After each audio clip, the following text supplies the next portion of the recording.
प्रतिकूल ताब्याने मालकी या विषयाबद्दल समज कमी आणि गैरसमज जास्त असं आपलं दुर्दैवी वास्तव आहे. प्रतिकूल ताबा म्हणजे नेमके काय, त्याच्या अटी कोणत्या, त्या अटींची पूर्तता झाली आहे का, असा विचार बहुसंख्य दावे दाखल करताना केलाच जात नाही. परिणामी प्रतिकूल ताब्याने मालकी मिळवण्याचे जे दावे दाखल होतात, जेवढे दावे दाखल होतात, त्याच्यापैकी अत्यल्प दाव्यांना यश येतं. असाच एक महत्वाचा निकाल मुंबई उच्च न्यायालयाच्या औरंगाबाद खंडपीठाने नुकताच दिला. या प्रकरणात झालं काय होतं, तर एका गावामध्ये एका क्षेत्रावर एका व्यक्तीची अनेक वर्षांपासून कब्जा वहिवाट होती. तिथे त्यांनी बांधकाम केलं, गोठा बांधला, बरंच काय काय केलं. आणि कालांतराने ती जमीन गायरान असल्याचं निष्पन्न झालं. आणि मग ती गायरान जमीन आहे म्हणून ती खाली करून आमच्या ताब्यात द्या, असं सरकारकडनं कारवाई सुरू झाली. त्याला उत्तर म्हणून या व्यक्तीने प्रतिकूल ताब्याने मालकी आणि बाकी अन्य मागण्यांकरता दावा दाखल केला. तो सुनावणी न्यायालयाने फेटाळला.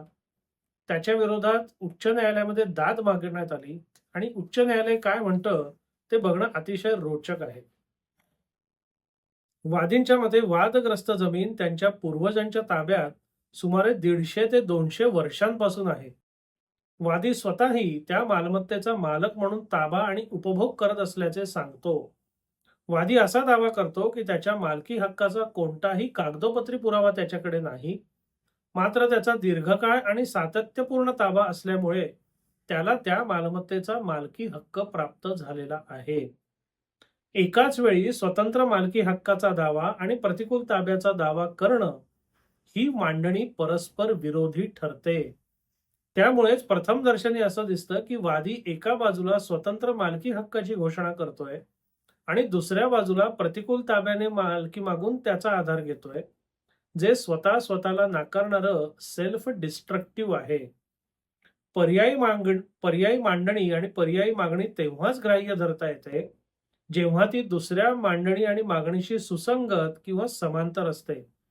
त्यामुळे या प्रकरणात वादीला अशा परस्पर विरोधी दाव्यांवर आधार ठेवता येणार नाही. कलम 110 अंतर्गत मालकीबाबतचं अनुमान किंवा प्रिझम्पशन हे सार्वजनिक धोरणावर आधारित आहे.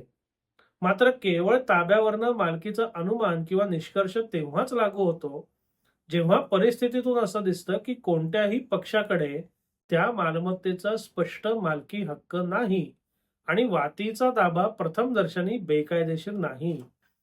या प्रकरणातील परिस्थितीकडे पाहता प्रतिवादी महाराष्ट्र शासनाने जबाबात नमूद केलं आहे की वादी हा वादग्रस्त जमिनीवर अतिक्रमण करणारा एन्क्रोचर आहे आणि त्याला त्या ठिकाणी राहण्याचा कोणताही कायदेशीर अधिकारच नाही.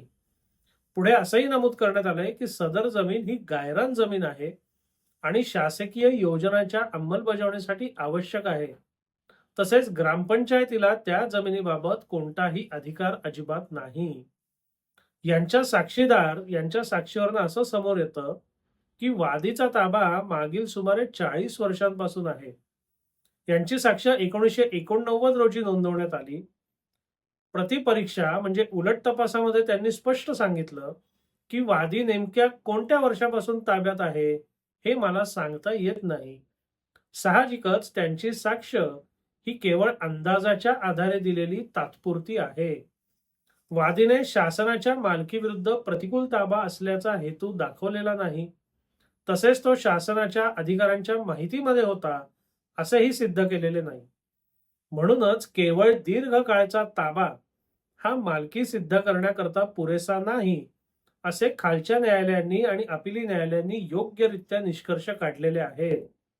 या प्रकरणात फिर्यादीने शासनाची मालकी मान्य केली नाही किंवा त्याचा ताबा कधीपासून प्रतिकूल झाला हेही नमूद केलेले नाही. त्यामुळेच या प्रकरणांमध्ये आतापर्यंत आलेले निष्कर्ष, पुरावे आणि सर्वोच्च न्यायालयाने मांडलेल्या कायद्याच्या तत्वाशी सुसंगत आहेत. याच्यात हस्तक्षेप करायची आवश्यकता नाही असं म्हणून उच्च न्यायालयाने सुद्धा याचं जे अपील होतं ते फेटाळून लावलं. म्हणून सुरुवातीला मी जे म्हटलं की प्रतिकूल ताब्याने मालकी या संदर्भात समज कमी आणि गैरसमज जास्त असं आपलं दुर्दैवी वास्तव आहे. प्रतिकूल ताबा केव्हा मागता येतो? प्रतिकूल ताबा मागण्याकरता अटी काय, त्याची पूर्तता झाली आहे का? प्रतिकूल ताबा आणि त्याच्या अनुषंगाने मालकी मागतानाच एखादी वेगळी आणि परस्पर विरोधी मागणी आपण करतो असं अनेकदा होतं.